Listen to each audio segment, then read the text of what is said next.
Silvestre, de Machado de Assis. Voz, Iba Mendes. Capítulo 1. José S. P. Vargas era o péssimo dos procuradores. Só procurava para os outros.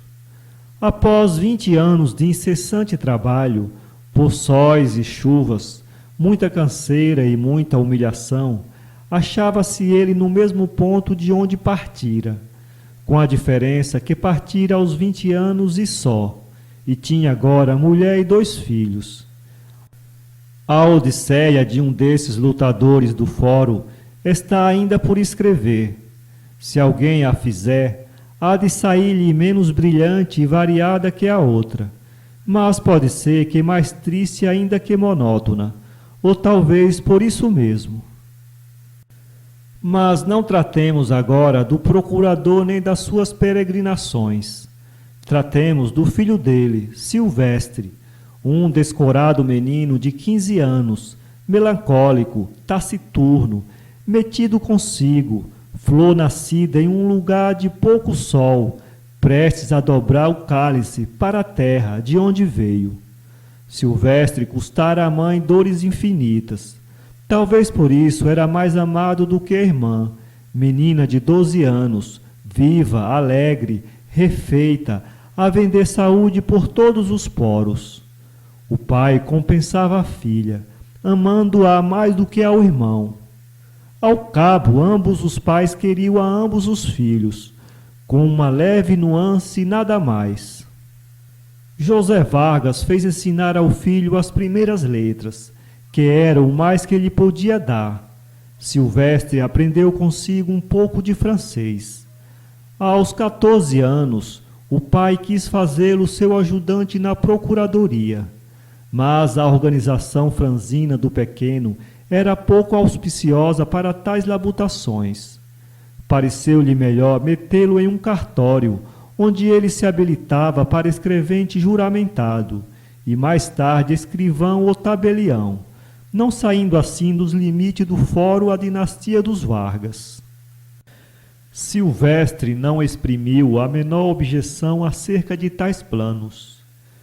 Ouviria acaso alguma coisa do que diziam dele? Sozinho, a olhar para o ar, com a cabeça entre as mãos, parecia dominado por uma ideia fixa. Seus olhos, grandes e brilhantes, encerravam toda a vida que fugira do resto do corpo. Com os cabelos lisos, incultos e caídos sobre as têmporas, davam os ares remotos de Bonaparte, mas um Bonaparte mais do pensamento que da ação, e muito menos másculo. Na família, a opinião aceita é que Silvestre era doente de alguma coisa física, ou coração ou baço, ou vermes. Da alma não podia ser. O pequeno não tinha desgostos. A família acreditava que a alma só adoece de desgostos. As noites eram gastadas por ele, em grande parte, a ler um tomo velho comprado a um algibebe, certo dia em que a mãe lhe deu algum dinheiro. Ninguém sabia o que era o livro, que estava escrito em francês. Mas a mãe achou natural explicação daquele amor às letras, desde que a filha lhe deu notícia de que a obra era alardeada de estampas. Era claro que os bonecos divertiam o menino. Infelizmente, Silvestre descuidou-se um dia e deixou-o sobre a mesa de jantar. O pai viu-o, abriu-o e confiscou-o. Um pirralho a folhear retrato de mulheres nuas. Silvestre chorou lágrimas de desespero no interior da alcova. A mãe, que o livrara do castigo já planejado pelo procurador, foi consolá-lo da perda, não menos que aconselhá-lo a não perverter-se com estampas desonestas. O pequeno ouviu-a, mas continuou a chorar, até que a própria dor adormeceu, os olhos secaram e a esperança lhe animou o rosto. A primeira quantia que pôde obter foi destinada a outro exemplar da obra. Andou por algibebes, catou estantes e gavetas, durante uma semana e mais, até que descobriu o exemplar suspirado. Se tivesse achado um brilhante, não ficaria mais contente. Meteu o livro entre a camisa e a pele e guiou para casa, onde o escondeu a 7 chaves, tendo cuidado daí em diante em não deixar rolar por cima das mesas. Assentado que Silvestre entraria para um cartório de escrivão, foi esta ordem transmitida ao pequeno, que enfiou, mas não resistiu. Pelo contrário, alegrou-se muito, quando o pai lhe disse que era preciso ganhar a vida por si e que, se tivesse juízo, brevemente podia ver o futuro do seu trabalho. Silvestre dispôs-se a seguir pontualmente os conselhos de seu pai e foi para o cartório. Ali deram-lhe papéis a copiar, autos a coser, serviço em que ele, posto lhe repugnasse, empregava o melhor da atenção que Deus lhe dera. Mas, como tinha muita vez os olhos no ar e o pensamento alhures, errava laudas e laudas, copiava-as de novo, com dispêndio do papel e da paciência do escrivão. O fiel do cartório tomou-lhe ojeriza. Ele caricaturou o fiel, e este pequeno incidente ia cortando a fortuna forense de Silvestre. Passou, e com ele iam passando os dias, com grande enfado do pobre menino, que perdia a esperança das vantagens prometidas pelo pai. Um dia, passando Silvestre pela Academia das Belas Artes, viu-a aberta. Entrou, pediu para ver alguns quadros. A simplicidade do pedido desviou a ideia de qualquer objeção. Demais, a comoção do pequeno era visível. Era por força comoção de artista. Quando ele de lá saiu, 2 horas depois, tinha um olhar alucinado, o pulso febril, o passo trêmulo. A vista das salas e dos alunos fascinava-o, revolvia-o todo. Vira com os olhos os quadros da academia. Com o espírito viu uma infinidade de obras-primas, e sobre todas elas uma que ele trazia em si, inédita, virgem, à espera de ver o sol, de a saudarem os séculos. Essa obra não era a caricatura do fiel do cartório, menos ainda os traslados do escrivão. Silvestre vagou longo tempo pelas ruas da cidade. Quando cansou, refletiu no que lhe cumpria fazer para substituir a pena pelo pincel. E concluiu que era pedi-lo ao pai. Assim disposto, dirigiu-se para casa, onde entrou alegre como nunca o vira a família. Entrou, foi ter com o livro misterioso, abriu-o e contemplou com a alma toda. Era uma história da pintura, entremeada de gravuras representando painéis célebres. As mulheres nuas que tanto irritavam o procurador eram umas Vênus e bacantes, ali inseridas entre as virgens do Corregil e Rafael. Silvestre fartou-se de contemplar as obras e releu a história de alguns pintores. A ambição não lhe falava na alma. Ele não perguntava se o futuro lhe daria as palmas do Dominiquino e Rembrandt. Não. O que lhe pulava dentro era um pincel que ele devia fazer, uma ideia, um sentimento, alguma coisa sublime que tinha necessidade de traduzir na tela e legar à imortalidade. Nesse mesmo dia, Silvestre pediu à mãe que o tirasse do cartório e o mandasse para a academia. A mãe sorriu tristemente do pedido do filho, mas descarregou a consciência de mãe, transmitindo-o a seu marido. O procurador vivera até ali na ignorância do que podia valer a pintura, salvo para fazer alguns retratos. E isto mesmo nem era já aplicação sensata, depois do daguerreótipo, então em plena posse de ambos os mundos.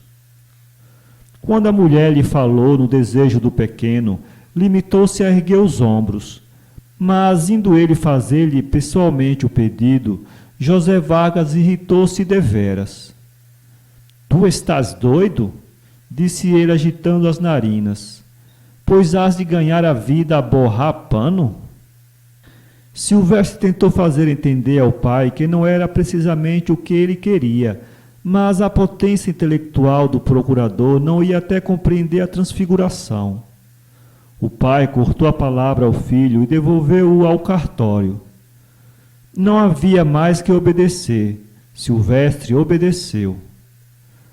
Passados os primeiros dias, o pequeno levantou o espírito do abatimento em que o lançou a recusa paterna. Achava meio de sair a certas horas, em certos dias, e voltava ao edifício das belas artes. Ali travou conhecimento com um dos alunos, tornou-se íntimo, alcançou confidências, fez-lhe algumas, e quando a amizade se achou cimentada, o que custa pouco entre rapazes, obteve em casa do aluno as primeiras lições de desenho. Mostrou-lhe então alguns ensaios que fizera ocultas. O aluno admirou-se da espontaneidade do talento e não acreditou que ele não tivesse tido mestre. Não tive nenhum, respondeu Silvestre com simplicidade.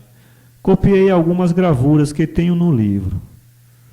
Alcançou algumas lições, mas o mestre, vendo um dia que o discípulo lhe era superior, sentiu-se humilhado e suspendeu o obséquio. Silvestre colheu desde logo os primeiros espinhos.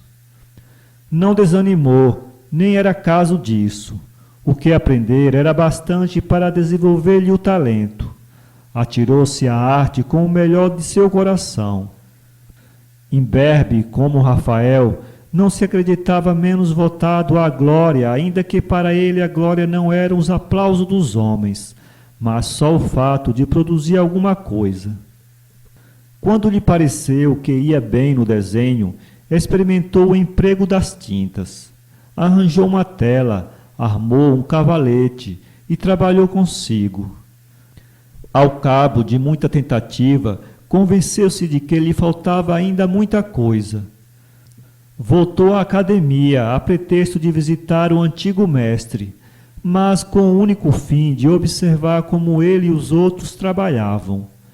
Um professor do estabelecimento, reparando na atenção com que ele assistia às lições e descobrindo-lhe no olhar alguma coisa superior, travou amizade com ele e deu-lhe na sua oficina lições particulares e práticas, que o rapaz aprendia com rapidez incrível.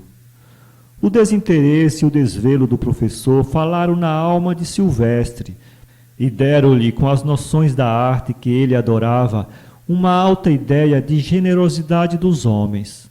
O aluno era escravo do mestre, o mestre era pai do aluno. A ambição de Silvestre, não digo bem, a necessidade de Silvestre era trazer à luz o sol e a contemplação dos homens, uma Vênus que ele tinha na cabeça. No prefácio da obra sobre belas artes, que ele comprara ao algibebe, lera o rapaz que o cristianismo expulsara os deuses pagãos do céu. Silvestre ignorava o que fosse deuses pagãos, mas alguns retalhos de frase do mencionado livro lhe deram ideias mais ou menos exatas do paganismo. Imaginava ele pintar uma Vênus expulsa do céu, com uma expressão e uma atitude inteiramente novas. O professor, homem de seu tempo, forcejava por arredá-lo de assuntos puramente clássicos. Infundia-lhe o espírito do século. A natureza americana, a história moderna, a mesma história pátria, os costumes e as lendas nacionais podiam dar-lhe assunto a um pincel superior.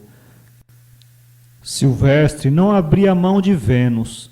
O livro dominava-o. A primeira leitura enfriava-lhe o espírito.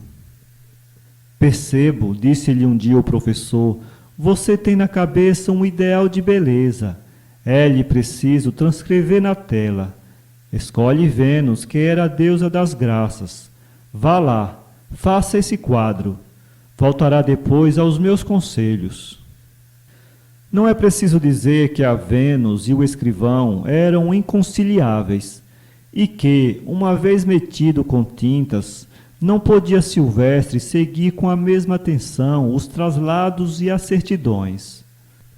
Assim que o trabalho diminuía, as certidões saíam erradas. E o que mais era, o escrevente gazeava com frequência o cartório. As coisas chegaram a tal ponto que o escrivão preferia vê-lo ausente. Um dia, porém, demorado o traslado por culpa de Silvestre, não teve o escrivão outro remédio mais que contar tudo ao procurador. Este notara algumas vezes a ausência do filho, mas no dia em que o escrivão lhe contou que as ausências eram multiplicadas e a desatenção do rapaz sem remédio, ficou mais consternado do que se lhe tirassem todas as procurações. "Maroto!" exclamou o pobre pai. "Vou dar-lhe uma lição mestra. É a mania dos bonecos.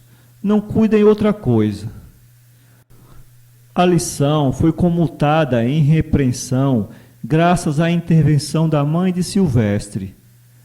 "Hás de ser homem do foro, quer queiras, quer não", perorou José Vargas. "O foro é que te há de dar o pão. Não hão de ser os panos pintados. Ou trabalharás como eu quero, ou vou meter-te no arsenal de guerra. Pelintra, abusar da confiança de um homem honrado, estragar-lhe os papéis, comprometê-lo, quase. Isto suporta-se? Sai, vai-te embora." A última palavra era um grito do coração do procurador, em que o olhar doce e lastimado do filho começava a influir. Silvestre recolheu-se à alcova com a alma dilacerada. Tinha então 15 anos. Via já claramente que devia renunciar a uma das duas coisas, a arte ou a família. O amor e a vocação lutaram nele com armas de igual têmpera. A áspera e pertinaz refrega que acabou afinal, não pela vitória, mas pela esperança, a esperança de conciliar o cartório e a oficina. A solução consolou-o, como sabe consolar todas as quimeras. O pai mandou-o chamar. "Resolvi tirar-te do cartório", disse ele, saboreando a alegria vã do filho. "Vais ser escrevente do Dr. Luiz Borges. Não só serás seu escrevente, mas até irás morar com ele. Virás ver-nos aos domingos, ou de mês em mês, conforme te portares." Silvestre lançou-lhe aos pés. "Adeus", exclamou o pai. "Não percas tempo, quer aborrecer-me. Resolvi e não recuo." Nem os rogos da mãe, nem os da irmã puderam demover o procurador da resolução assentada. Força era obedecer. A mãe de Silvestre tratou de o aconselhar a proceder bem, com o fim de ver se afrouxava o ânimo do pai. A irmã desfazia-se em lágrimas. O procurador afogava a comoção em rapé. O doutor Luiz Borges, que José Vargas tirava assim da algibeira, como um chicote para castigar o filho, estivera com o procurador 2 horas depois da repreensão que este fizera ao rapaz. O procurador contou-lhe as suas mágoas, a repugnância do filho ao trabalho forense, a inclinação de desenhar retratos. "A maior parte do tempo consome-a naquilo", disse ele. "Se não fosse franzino, eu já o tinha metido no arsenal ou em alguma outra parte, em que o obrigasse tal ou qual disciplina. Não sei realmente o que espera ele da... Mas já viu alguma pintura dele?" "Eu sei lá, uns rasbiscos e pinceladas que não entendo, mas ainda que entendesse aquilo, é lá ofício que deixe lucro?" O advogado torceu a pera, consertou a gravata e disse: "Vou propor-lhe uma coisa." "Diga." "Seu filho precisa de um freio, não é? Pois eu me encarrego de pô-lo a bom caminho. Faço o meu escrevente, trabalhará debaixo da minha inspeção. Mas, não sendo isso bastante, convém que ele venha viver comigo. Sairá do escritório para casa, e de casa para o escritório. Falo-ei trabalhar, de modo que esqueça as tais pinturas. Serve-lhe?" A proposta era tão inesperada que o procurador não pôde responder logo. Tudo entrava em seus cálculos, menos separar-se do filho. Contudo, A oferta era tão generosa, a proteção do advogado tão útil, que fora erro e descortesia não aceitar. O procurador aceitou, com muito agradecimento. Assentou-se que Silvestre iria na segunda-feira próxima para a casa de Luís Borges. Silvestre empacotou seus pincéis, telas e cavalete, o seu livro de artes, alguns desenhos, vários esboços, enrolou tudo em folhas verdes de esperança, engolindo muita lágrima, e declarou-se pronto a seguir o seu destino. O pai comoveu-se na ocasião de o abençoar, mas disfarçou o abalo, dizendo ao filho: vai com Deus, se trabalhares com afinco e zelo, há em ti um bom tabelião. Não, murmurava o coração do adolescente, há em mim uma obra-prima. Capítulo 2. O doutor Luís Borges morava na Praia da Gamboa, numa casa elegante, ainda que pequena, construída à custa de muitas razões finais. Era homem de 40 anos, casado com uma gentilíssima senhora de 25, sem filhos nem parentes, quase sem amigos. A fortuna não era nem surda nem solícita aos rogos do advogado. Era como a maré que ele via das janelas todos os dias, enchia e vazava. Ele tinha a virtude de não esmorecer com as vazantes, nem alucinar-se com as enchentes. Laboremos era a sua máxima. Quando Silvestre ali apareceu, num dia ajustado, acabava o doutor Borges de ler as folhas e preparava-se para ir ao almoço. O pai fez entrega do filho e saiu. O pequeno ficou trêmulo e sem voz. Venha cá, meu rebeldezinho, disse o advogado. Venha sem medo. Com que então, em vez de copiar autos, vosmecê dá-se a pintura? Silvestre não ousava levantar os olhos do chão. Não se sentia triste somente, mas irritado e indignado. Não falava porque não podia, mas, dado que pudesse, é provável que não rompesse o silêncio. Luís Borges caminhara para ele, com a mão esquerda ergueu-lhe a cabeça e contemplou-lhe alguns segundos as feições finas, os olhos rutilantes de juventude e esperança, a fronte amassada de talento e ambição. Ao mesmo tempo, Silvestre, que até então não olhara em cheio para o advogado, pôde ver-lhe o rosto, que ele supunha ser peludo e tétrico, e achava simplesmente franco e amorável. Há aqui alguma coisa, murmurou o advogado. Silvestre corou até a raiz dos cabelos. Que tem pintado você? Quase nada. Alguma coisa, ao menos. Mas tão pouco. Há de deixar-me ver. Não posso. São esboços sem valor. Quando eu fizer uma grande obra, sim. Olé, já pensou nisso? Não penso em outra coisa. Mas, menino, ninguém chega a uma grande obra sem passar por obras pequenas. Engatinha-se antes de andar. Eu quisera vê-lo engatinhar. Silvestre não disse palavra. Tem o pudor do incompleto, pensou o advogado. Sabe que seu pai trouxe-o para cá, continuou ele em voz alta, para que trabalhe e se deixe de pinturas. Eu, porém, permito-lhe que pinte. Silvestre quase desmaiou. Agarrou-se às mãos do advogado, como a pedir-lhe que repetisse o que acabava de dizer. Riu-se o advogado da alegria do pequeno e não só lhe disse que podia pintar em suas horas vagas, mas até que, se visse algum trabalho sério, de onde pudesse concluir que havia nele talento, lhe arranjaria um professor. A alma de Silvestre respirou largamente, livre do infortúnio que a oprimia. Achava um protetor, onde cuidava e buscar um algoz. Podia, enfim, ser artista. É de saber que Luís Borges, apesar dos seus 40 anos, não perdera os entusiasmos juvenis, nem algumas das lições da primeira idade. Cria na arte, na glória, na poesia. Quando José Vargas lhe contou desanimado a vocação do filho e a necessidade de refreá-la, a fim de lhe dirigir o espírito para alguma coisa mais útil ou menos eventual, Luiz Borges alegrou-se com a ideia de haver descoberto um artista e há de concorrer para desenvolvê-lo. Tal foi o motivo da proposta que ele fez. Também ele tivera ambições que o tempo levou, como leva outros tantos pedaços da alma. Agora, sentado nas ruínas da juventude, contentava-se em espraiar a vista pelo mar largo da juventude alheia. Ia, pois, mudar a vida de Silvestre. Seu gênio achava, enfim, uma pátria. O advogado mandou-lhe preparar uma sala e uma alcova que havia no sótão da casa. 2 janelas davam para o mar. Ele poucas vezes vira o mar.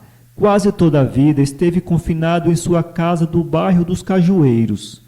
Quando estendeu os olhos pela água adiante, a alma estremeceu, como o cavalo ao ouvir o clarim da guerra.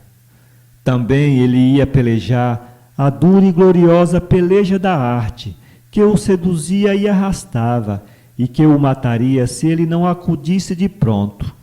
Silvestre encostou-se à janela e deixou-se ir ao sabor de seus pensamentos. Lembrou-lhe a mãe, a irmã e o pai, de quem ia viver separado doravante, e ficou triste. Mas a ideia que lhes pagaria as saudades com muita glória o consolou da tristeza e lhe levantou o espírito. Os aposentos que lhe deram estavam alfaiados com o estritamente preciso. Ainda assim não fosse, ele não repararia em nada. Sua melhor mobília eram os seus 15 anos. Tirou da caixa que trouxera os objetos necessários à arte, os pincéis, as telas, os desenhos, pôs as coisas em ordem, mas de modo que, em caso de entrar um estranho, pudesse esconder tudo. Feito isto, entrou a contemplar mentalmente a sua Vênus inédita. Corrigiu um braço, avivou o colorido, dispôs melhor um acessório. A atitude não satisfazia de todo. Melhorou-a, mas reparou que a mudança prejudicava a luz e voltou à primeira correção. O olhar não lhe parecia assaz expressivo.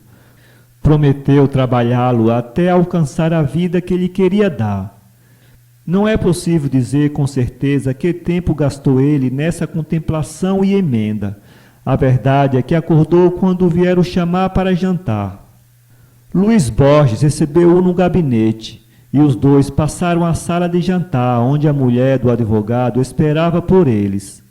Seguiu-se uma apresentação galhofeira, um jantar que a Silvestre pareceu de príncipe, muito carinho dos donos da casa, nada menos que a felicidade para o pobre rapaz. Silvestre, entretanto, comeu pouco. O acanhamento e as saudades não eram de desafiar o apetite. Não ousou sequer olhar para a mulher de Luiz Borges, que, aliás, lhe falava com uma voz que devia sair da mais gentil de todas as bocas humanas. Camila era o nome dessa moça, modelo de graça, indolente e nativa elegância. Imagine uma mulher não alta, mas airosa, flexível como uma serpente, meiga como uma pomba, pondo-lhe no rosto cor de leite 2 olhos pardos e vivos, um nariz reto como as das estátuas gregas. Considerai-lhe a fronte lisa e pensativa, as curvas do colo, a perfeição do braço, e tereis a esposa de Luiz Borges, e não a tereis toda, porque falta ainda a alma de toda essa figura, a alma que se derramava por toda ela e era uma coisa mais fácil de sentir que de explicar. Parece que lhe falam os próprios dedos. Foi a primeira expressão de Luiz Borges ao vê-la pela primeira vez, 10 anos antes, isto é, 1855, quando ela tinha apenas 15 anos e ele 30. 3 meses depois estavam casados. Uma vez casados, extinta a lua de mel, não se extinguiu o amor, que aliás nunca fora violento, senão pacífico, moderado e igual. Mas a conveniência deu lugar a novas descobertas. Camila dizia um dia ao marido: "Tem um gato no cérebro." Explicava a ele deste modo as alternativas de carícia e arreganho da mulher, a indolência das ideias, a irritação fácil e a fácil docilidade. Informada da história de Silvestre, Camila tratou-o com a mesma simpatia do marido, disposta como ele a deixar que o gênio do jovem artista se desenvolvesse em plena liberdade. A figura de Silvestre fez ainda aumentar o interesse que sua história despertara nas duas almas sensíveis. Aquela palidez poética, o profundo e rutilante dos olhos, o véu de melancolia com que ele parecia esconder-se às vistas do mundo, mas através do qual se distinguia o traço da vontade e da perseverança, o próprio acanhamento das maneiras, faziam dele uma criatura interessante e original. Não lhe era preciso arrombar a porta dos corações, eles a abririam por si. Era, pois, a vida de Silvestre a mais deliciosa coisa do mundo. Trabalhava de manhã no escritório. De tarde, antes do almoço, pertencia ao estudo. Os domingos eram todos seus. Fechava-se para trabalhar à vontade. Mais de uma vez, Luís Borges pediu-lhe para ver os trabalhos. Ele recusava-o sempre. Quando cansava, encostava-se à janela e esquecia-se a contemplar o mar e o céu. O ideal fundia-se no infinito. O artista ficava só com a sua criação. Um dia, voltando do escritório, achou aberta a porta de seu aposento. Junto da janela, viu Camila de pé, a contemplar um desenho, uma cabeça de arpia, copiado de um modelo acadêmico. Antes de saber o que era, Silvestre correu agitado para a moça. Não tenha medo, disse esta. Eu sou pessoa de segredo. Estava aqui admirando a sua inspiração. É magnífica. Silvestre estendeu a mão para pegar um desenho. Não vale a pena, disse ele. São esboços. Ciumento. Camila proferiu esta palavra com tanta graça que era impossível resistir-lhe. Silvestre esperou que ela acabasse o exame. Dá-me este, disse ela. Não posso, dar-lhe-ei outro melhor. Deixe ver. Mais tarde. Mentiroso. Silvestre obteve o desenho e apressou-se a guardá-lo. Só então reparou que deixara uma pasta sobre a mesa. Na pasta havia outros desenhos. Camila, porém, só chegara a ver aquele. Enquanto ele guardava cioso os frutos de suas horas vagas, a mulher de Luís Borges admirava a fronte rafaelesca de Silvestre, a timidez graciosa de seus movimentos, os olhos plenos de vida espiritual. Escondeu tudo? Perguntou ela. Tudo. Tenho vergonha de deixar ver coisas tão grosseiras. Quando eu fizer alguma obra melhor, não terei dúvida em mostrá-la. Você pensa que me contento com tão pouco? Disse Camila depois de curto silêncio. Silvestre não sabia que dizer. Não, continuou ela, há de mostrar-me o que tem feito. Quero apreciar os progressos de seu talento. Numa palavra, não quero ser público. Deixe ver. Silvestre tinha todos os seus estudos e preparos dentro de um grande baú, encostado a uma das paredes da sala. A moça caminhara para ele. Ele correu a sentar-se no baú. Perdoe-me, disse o rapaz. Eu lhe mostrarei depois. Procurarei alguma coisa que seja digna de seus olhos. A lisonja tem uma virtude rara. Camila, ouvindo o cumprimento de Silvestre, sorriu e parou. Foi a primeira vez que Silvestre atreveu-se a olhá-la de rosto, mais de um minuto. A atitude da moça, sua beleza característica, a expressão do olhar, tudo parecia próprio a impressionar um artista. Silvestre ficou literalmente fascinado, e Camila sentiu a impressão que lhe produzia. Pois bem, disse ela, consinto em esperar. Procure alguma coisa digna de meus olhos. Meus olhos são bonitos? Oh, muito! Criança! E dando uma volta ao corpo, Camila saiu da sala, desceu a escada, deixando o pobre rapaz ainda elevado daqueles poucos minutos de conversa. Ergueu-se o filho do procurador e foi contemplar o mar, da janela aberta, com a cabeça cheia de todos os seus sonhos. Uma voz lhe dizia dentro: é esta a Vênus, este é o modelo da tua obra imortal. Tua visão incorporou-se, fez-se mulher, falou-te e ouviu-te. Tens a deusa, podes expulsá-la de teu espírito, que é o céu pagão. Eia, ao trabalho, transmite enfim aos homens o pensamento que te faz viver. 15 anos tinha, mas sentiu-se homem naquela suprema ocasião.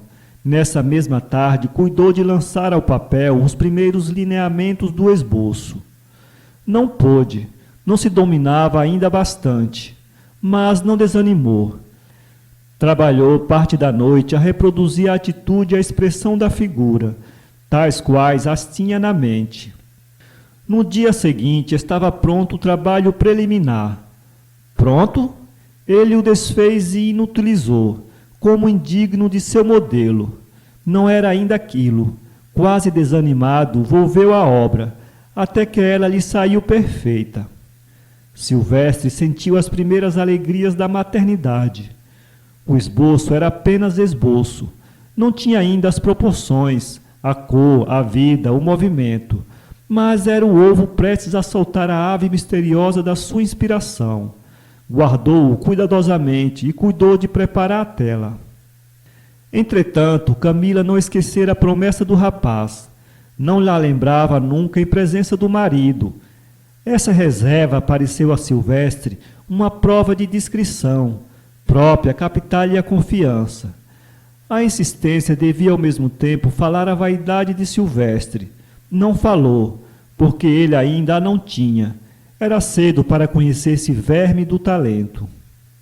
Durante uma semana, sofismou Silvestre o cumprimento da promessa. A resistência não pôde ir além, e ele cedeu. De seus primeiros trabalhos, todos cópias mais ou menos incorretas, escolheu o que lhe pareceu melhor. Era justamente a harpia, que ela lhe surpreendera naquela tarde. Camila recebeu-a com expressões de exagerado entusiasmo, contemplou-a, beijou-a, escondeu-a. Promete que não mostrará a ninguém? Disse ele timidamente. Prometo. Desse minuto em diante, Camila tornara-se a confidente natural e zelosa do jovem artista. Ele lhe dizia suas esperanças, seus planos de futuro, falava-lhe ingenuamente da obra-prima com que queria dotar o mundo. Mas o que é? Perguntava a mulher de Luís Borges. Depois verá. Tenho lá em cima a tela em que hei de reproduzir o painel que trago na cabeça. Logo que comece a trabalhar, fecharei a sala de modo que ninguém lá vá quando eu estiver fora. E se eu tiver outra chave? Silvestre pôs as mãos em ar de súplica. A simplicidade do movimento desarmou a moça. Ela prometeu que não iria surpreendê-lo nunca, mas impôs uma condição. Desejo ser a primeira que veja o quadro. Silvestre respondeu que sim. Nessa ocasião, Luís Borges entrou na sala em que eles estavam. Camila continuou uma história que não havia começado, com tal arte e prontidão que assombrou o rapaz e lhe tirou os últimos receios.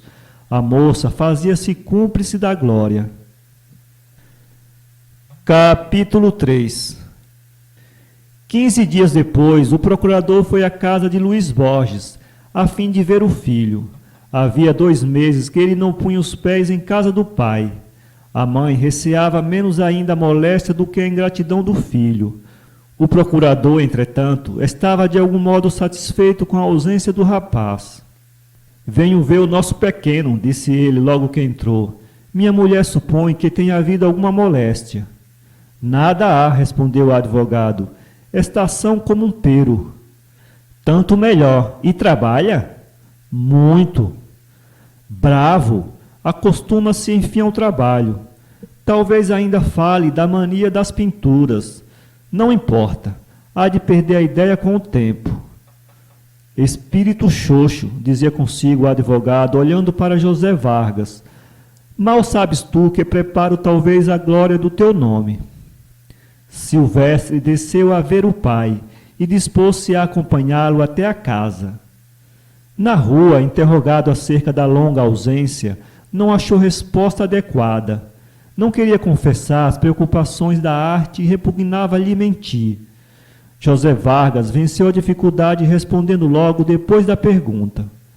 Já sei, disse ele, andas atarefado com o trabalho. Não importa. Com ele é que te há de achar. O fórum não dará a todos um palácio, mas com honra, trabalho e economia pode dar honesta abastança.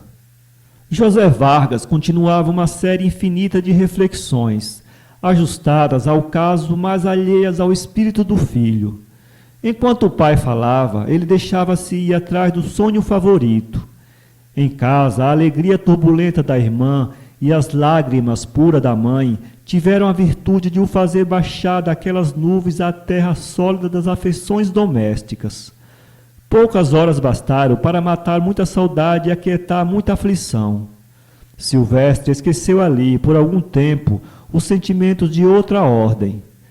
Caindo a noite, despediu-se, não sem prometer que voltaria na seguinte semana. José Vargas foi com ele até meio caminho. Logo que o deixou, Silvestre seguiu rápido para casa. Camila esperava-o com ansiedade. Ele encontrou-a carinhosa e risonha. Luiz Borges chegou pouco depois. Conversaram da família de Silvestre, há algum tempo antes do chá. Quando Silvestre se despediu dos dois protetores, disse o advogado à mulher: menti hoje ao pai deste pequeno. Disse-lhe que o filho está absolutamente entregue aos meus trabalhos, quando a verdade é que só os faz por desempenho de obrigação. Ora, se efetivamente tivéssemos ali um talento, uma esperança, um futuro, a mentira era piedosa e o resultado viria justificá-la. Mas que sabemos nós da aptidão de Silvestre?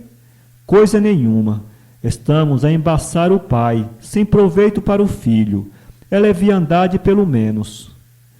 Camila fez um gesto para falar. Que é? Perguntou o marido. Nada, disse Camila depois de um silêncio. Esperemos, algum tempo ainda ele nos dará. Quisera contratar-lhe um mestre, mas se nada vejo do que ele faz... Já lhe propus fazê-lo entrar para a academia. Recusou, porque o pai havia de opor-se. Camila tivera a ideia de mostrar ao marido o desenho que Silvestre lhe dera, e tal foi o motivo de seu primeiro movimento. Mas a promessa feita ao rapaz de que não o mostraria a ninguém fechou-lhe a boca.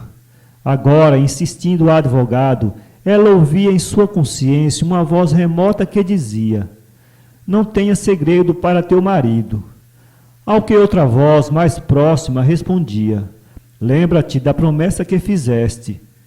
Insistia a primeira: olha, não cedas a uma puerilidade. Acudia a segunda: tua palavra é um contrato. E uma e outra falaram ainda longo tempo, enquanto Luiz Borges, supondo ter um diálogo com a mulher, ficara reduzidos a um simples monólogo. No dia seguinte, que era domingo, começou enfim Silvestre o famoso painel que trazia dentro de si. Como se datasse uma era nova, o jovem artista marcou a hora e o minuto em que lançou na tela os primeiros traços. Ele tinha a força dos criadores, que é ao mesmo tempo a fraqueza dos iludidos, a convicção de um papel debaixo do sol. Quantos, diante da tela ainda nua ou da folha de papel imaculada, não creem que vão trabalhar para os séculos e não chegam a trabalhar para uma semana? Silvestre tinha essa crença ingênua, poderosa e vivaz. Ele ia dar ao mundo uma Vênus nova, melhor que as outras, mas digna irmã delas. Camila foi ter com ele na primeira ocasião azada. Ele cobriu com uma toalha o encetado painel, apenas ouviu os passos da moça. Mas o gesto não tinha já o terror do primeiro dia. Era antes coquetice que outra coisa. Já trabalhando, exclamou ela. Já. Vou-me embora. Não, ainda não. É algum retrato? Não é retrato. Camila aproximara-se da tela. Pegou na ponta da toalha, em ação de a levantar. Silvestre não obstou o movimento. Ela não insistiu. Ambos davam assim uma prova de confiança e docilidade apreciada reciprocamente. Só lhe peço uma coisa, disse Camila. Que é? Diga. Não falte à promessa que me fez. Silvestre respondeu com um gesto de assentimento. Era o mais que podia fazer na ocasião, porque não tinha voz. Todo ele era olhos para a beleza incomparável de Camila. Vinha a moça num desalinho intencional, um meio de o familiarizar com ela, e mais que nunca viu Silvestre que não era outra a sua Vênus, não podia ser outra. Camila baixou os olhos com um gesto de Diana. O jovem artista abriu então as suas pastas de esboços e estudos. Um por um mostrou-os todos à esposa de Luís Borges. Eram corretos? Camila não podia dizê-lo. Achou-os, todavia, lindíssimos. Oh, se você me ensinasse a desenhar, exclamou ela. Eu? Sou apenas discípulo. Discípulo. Discípulo da natureza e de mim mesmo. Camila refletiu um instante. Pois bem, disse ela, não me ensine. Não desejo roubar-lhe o tempo, mas... Diga. Era capaz de fazer o meu retrato? Talvez. Camila interpretou esta palavra como uma afirmação e agradeceu-o com tão infantil alegria que fez sorrir Silvestre, não tanto de orgulho como de curiosidade. Mas não fale nada ao Luís, recomendou a moça. Por quê? Eu lhe peço. Pois sim, será uma surpresa para ele quando vir o retrato pronto. Logo que Silvestre se achou só, pareceu ter colhido nova soma de inspiração. Um bafejo criador guiou o pincel do jovem artista. Daquele dia em diante, a ocupação exclusiva do rapaz era o painel. Luís Borges comprava-lhe tudo o que era necessário à obra. Quero colaborar de algum modo em seu trabalho, dizia ele, e consigo. Se quando ele o tiver pronto não me mostrar coisa que vale a pena, força é reconduzi-lo ao fórum, onde deverá então ficar, porque é melhor ser um bom escrivão do que um pintor detestável. No meio do trabalho, adoeceu a irmã de Silvestre. O pai foi um dia buscá-lo para ir vê-la, porque o estado era grave, e ele não queria que os dois irmãos se separassem sem uma palavra derradeira. Silvestre foi, travou algumas frases com a enferma e regressou a Gamboa. Luís Borges dirigiu-lhe uma repreensão amigável, de que o pagaram largamente os olhos de Camila. 3 dias depois faleceu a irmã. Ele foi à casa, demorou-se lá até o dia seguinte de manhã. Pela volta do meio-dia, regressou à casa de Luís Borges, penalizado com a morte, mas obcecado pela ideia que vivia. O painel seguia seu caminho. Algumas horas furtadas ao trabalho eram passadas ao pé de Camila, em uma doce confabulação íntima. Ele bebia nos olhos dela a inspiração exausta em longas horas de aplicação. Depois volvia ao trabalho. Cada dia que passava, como que arrancava o rapaz às cogitações deste mundo. Ele vivia de uma vida estática e inconsciente.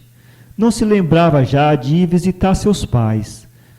Se o advogado lhe lembrava esse dever, ele saía de casa para ir a 20 passos sentar-se na praia, com a sua Vênus diante de si. A mãe sentia a ausência, mas o pobre José Vargas cria firmemente que ele vivia preocupado e ocupado com os papéis do fórum.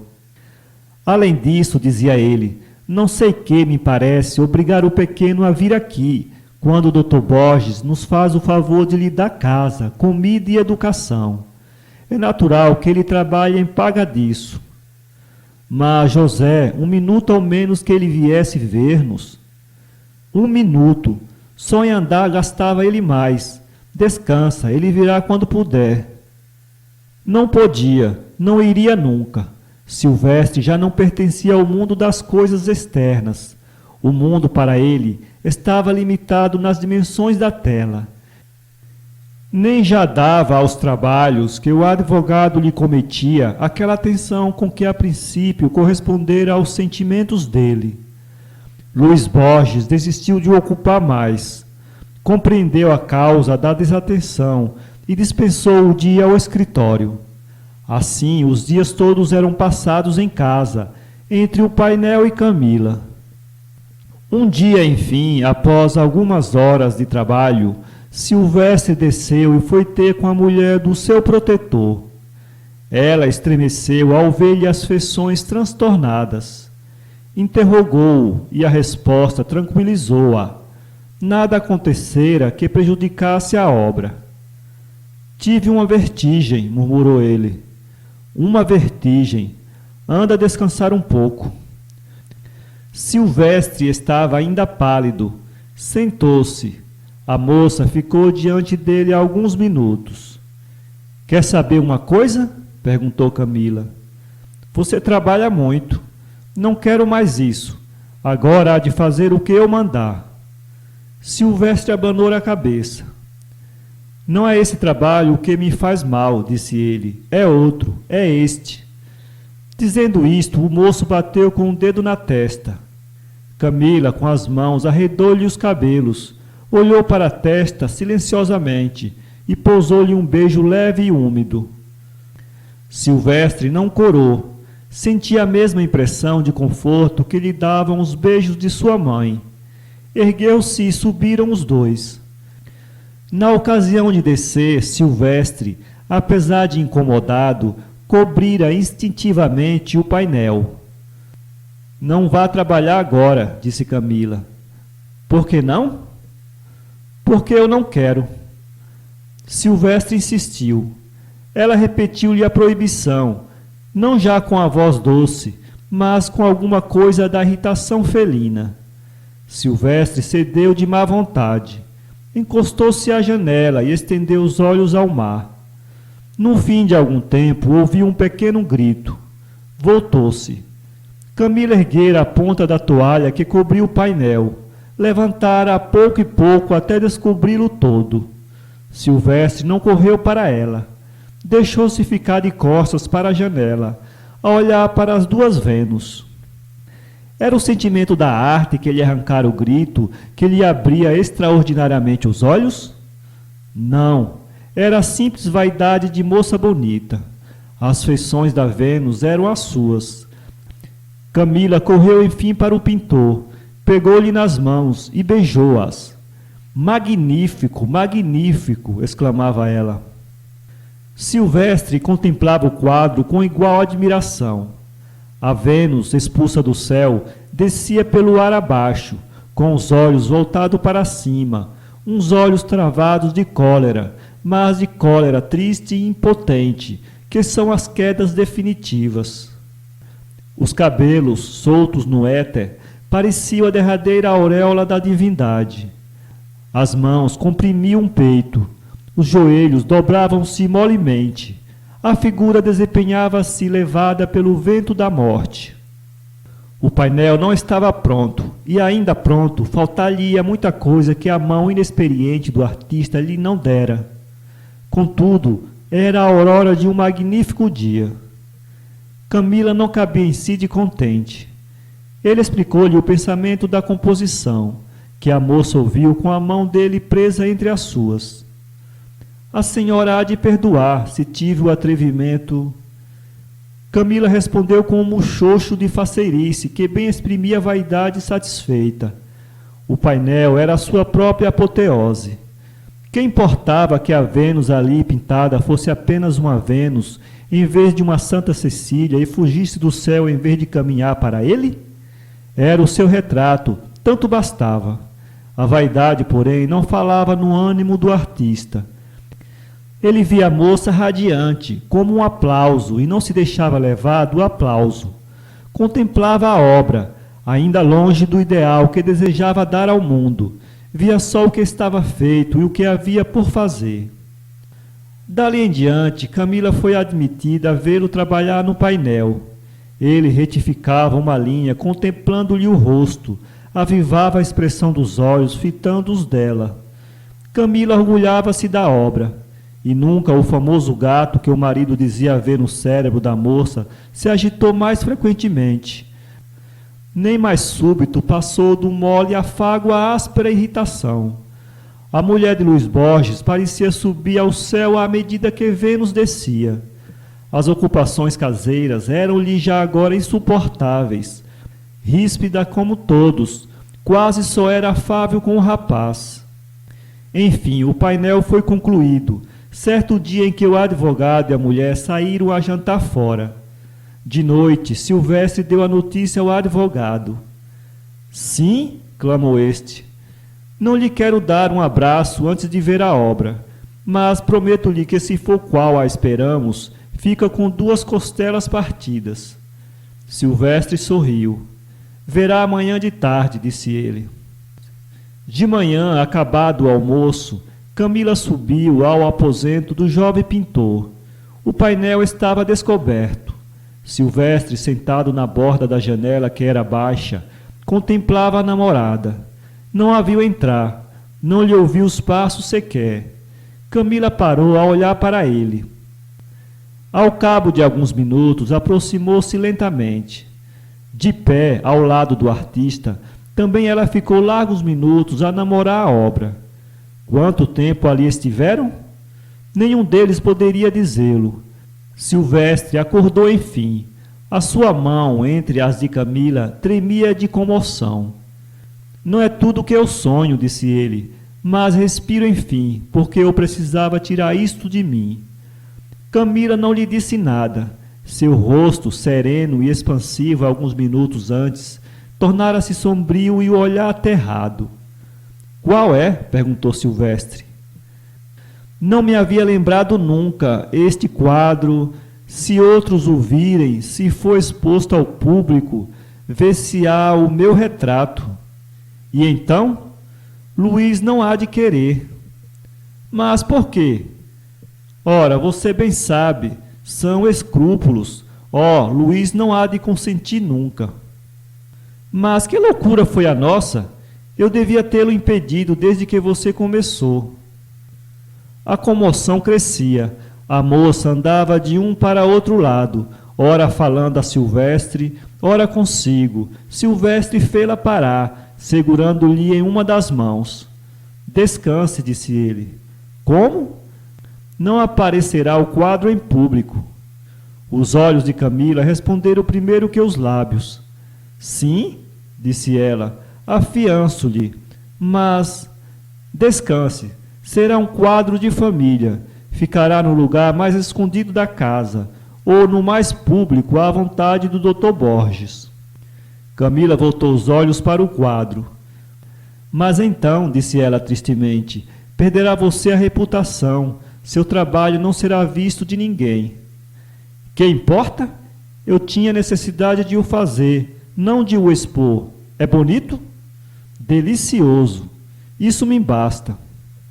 Silvestre voltou a sentar-se na borda da janela. Aproximando-se à moça, referiu ele minuciosamente toda a sua curta vida, curta para os fatos, longa para os sentimentos. Estes, sobretudo, ninguém os conhecia ainda. Só ele podia repetir as comoções sentidas, as lutas anteriores, os sonhos desfeitos e renascentes, labutar a vocação, que acha obstáculos em cada pedra do caminho e os doma e vence. A moça ouviu-o com a mais tenra e submissa das atenções. Era uma alma que se despia diante dela, que lhe confiava os mais íntimos segredos. Mas, disse ela quando ele acabou, se não me tivesse conhecido, teria feito a sua Vênus tão bonita? Silvestre pôde refletir e não responder. A resposta afirmativa ou não seria a expressão da verdade? Mas a mulher de Luís Borges insistiu. Força era dizer alguma coisa. Não faria, murmurou ele.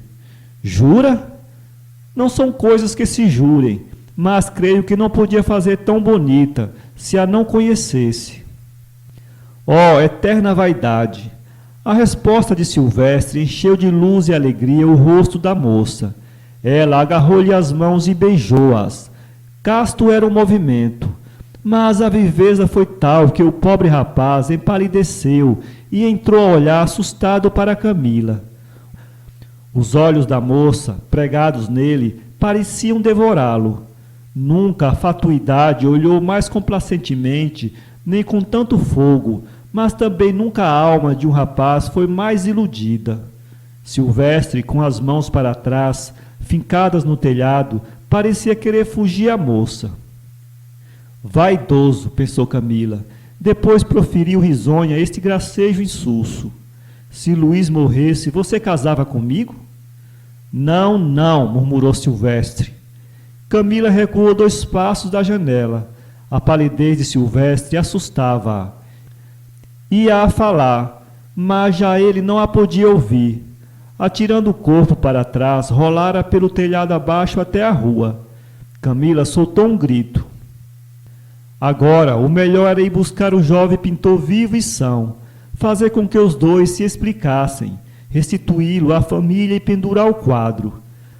Mas se as coisas não se passaram assim, o rapaz morreu. Camila enlouqueceu quase. Os pais não tiveram nenhuma consolação na terra, nenhuma, além da memória do filho. A morte teve uma explicação, o delírio do talento satisfeito. Foi a explicação de Luís Borges e dos pais do artista. Mas há outra explicação muito mais exata. Silvestre iludiu-se. Viu um gesto de amor onde havia uma alteração de vaidade ingênua. E tendo obtido tudo o que queria, que era a beleza de Camila, fugia-lhe desde que lhe supôs a oferta do coração. São Paulo, 2016.